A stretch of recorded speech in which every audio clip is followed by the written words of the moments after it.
અને આપની કંપનીમાં ચર્ચા કરીએ હેસ્ટર બાયોસાયન્સના મેનેજમેન્ટ સાથે કંપનીના સીઈઓ અને એમડી રાજીવ કાંતિ આપણી સાથે જોડાઈ ગયા છે. Rajiv sir, good afternoon. સ્વાગત છે સર શો પર. અને સર, એક શરૂઆત કરવા માંગીએ ઓવરઓલ જે પરફોર્મન્સ અને રિઝલ્ટ્સના બેઝ પર રેવન્યુથી Q2માં જે રીતે એક ડિક્લાઇન જોઈ રહ્યા છે સર ઓન વાય બેસિસ, તો સર અમુક વસ્તુઓ જાણવા માંગી. કી રીઝન આની પાછળ શું છે? જે એક ડોમેસ્ટિક બિઝનેસના રેવન્યુમાં એક ઘટાડો આપણે જોઈ રહ્યા છીએ, શું એક વન ઓફ છે, લાઇક ડિલેડ ઇન્સ્ટિટ્યુશનલ ઓર્ડર્સ છે વર્સિસ સ્ટ્રક્ચરલ અગર આપણે જોવા જઈએ તો, અને કઈ રીતે આપ વ્યૂ રાખી રહ્યા છો? Good afternoon madam. અમારે કંપનીમાં બે ડિવિઝન છે, પોલ્ટ્રી અને લાર્જ એનિમલ હેલ્થ ડિવિઝન્સ. પોલ્ટ્રીએ ગ્રોથ જે દેખાડેલો છે એ કન્સિસ્ટન્ટલી વધે છે, વાય લાર્જ એનિમલમાં શું છે, અમે થોડા ટેન્ડર ઉપર ડિપેન્ડન્ટ છે. Government of India is our main buyer. એના લીધે કોક વાર એ લોકોનું જરાક પણ ટેન્ડર પ્રોક્યોરિંગ ડીલે થાય, ટેન્ડર મૂકવાનું થોડુંક ડીલે થાય, એના હિસાબથી ઘણીવાર આમ ક્વાર્ટર ઓલું ડ્રાય લાગે. પણ હેવિંગ સેડ ધેટ, હવે શરૂઆત થશે ફરીથી સપ્લાય થવાનું આ Q4માં, અને અમે આ કેચઅપ કરી લેશું જે પણ ડેફિસિટ થઈ છે તે મેઇનલી ટેન્ડર ને ઇન્સ્ટિટ્યુશનલ બિઝનેસમાં. સો દેટ ઇઝ ધ એનો મેઇન કારણ છે આ ડીપ હોવાનો એનિમલ હેલ્થ વેક્સિન્સમાં અહીંયા આપણા હેસ્ટર ઇન્ડિયામાં.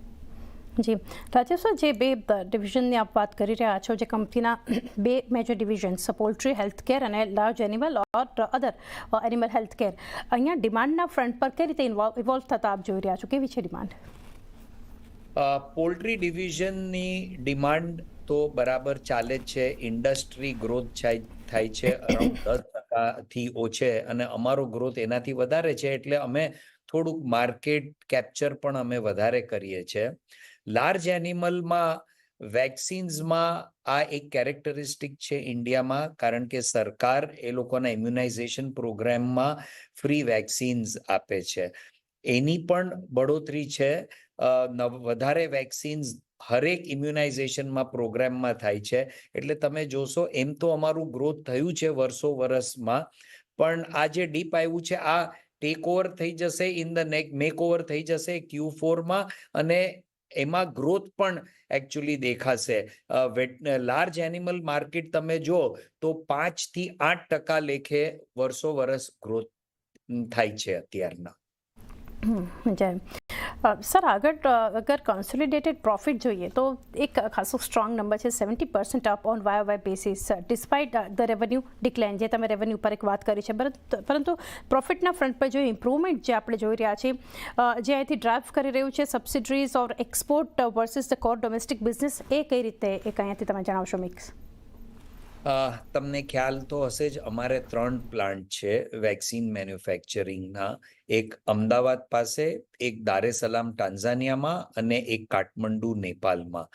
હવે ટોટલ બિઝનેસ હેસ્ટર આફ્રિકા જે કંપનીનું નામ છે, ટાન્ઝાનિયામાં મેં પ્લાન્ટ છે, ત્યાં અમારે ટાન્ઝાનિયાનો ઘણો જ સારા અમને ઓર્ડરો મળ્યા છે સરકારમાંથી, ત્યાંના ટેન્ડર બિઝનેસમાંથી, અને એ ઉપરાંત અમે ઘણા જ બધા દેશોમાં ત્યાં આજુબાજુ હવે રજિસ્ટ્રેશન થોડું ધીરે ધીરે ચાલુ થઈ ગયું છે પ્રોડક્ટ્સનું. થોડાક અમુક ટેન્ડરો આવે છે, FAOના ટેન્ડર આવે છે.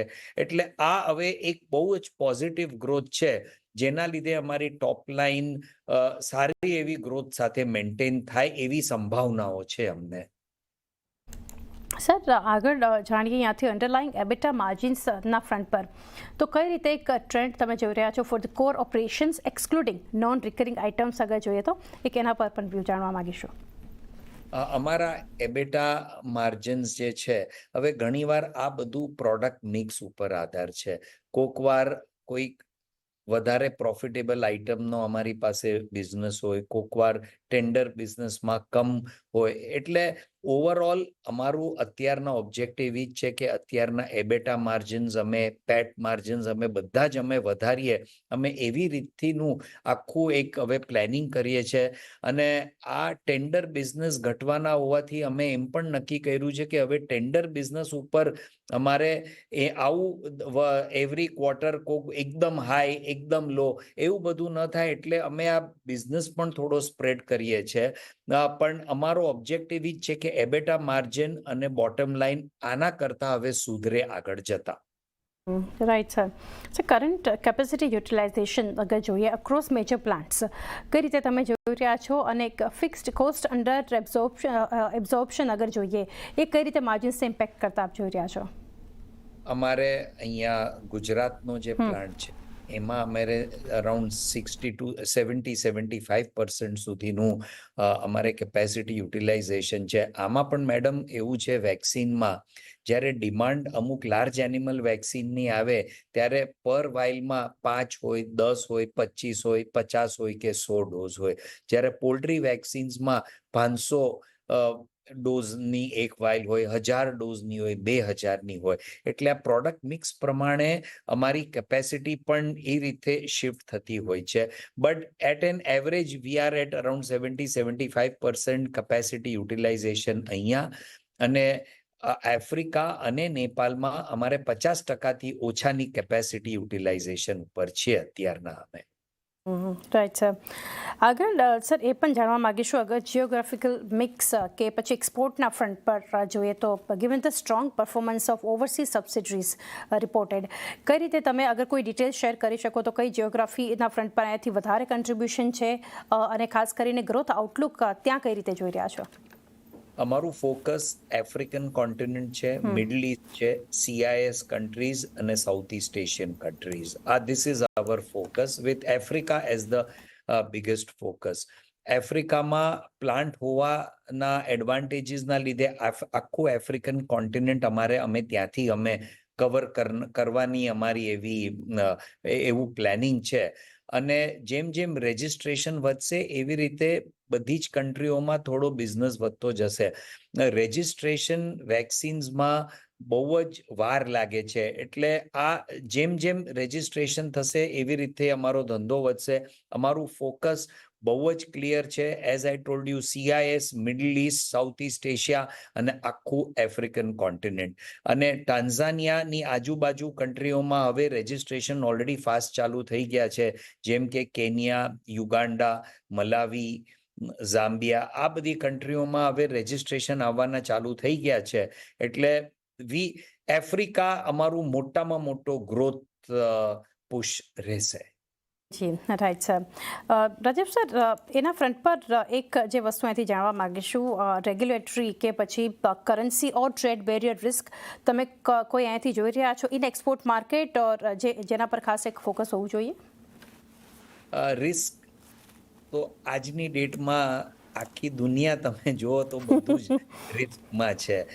ક્યાં આઈધર કઈક situation, political situation, war situation, internal economic situation, એટલે there is overall a risk. પણ એટલે હું આમ ડેટ્રીમેન્ટલ કે એટલે ઓલી આમ જવાબદારી ન લેવાની રીતે નથી કહેતો, પણ આ રિસ્ક છે, આટલી જ ઓપોર્ચ્યુનિટી છે.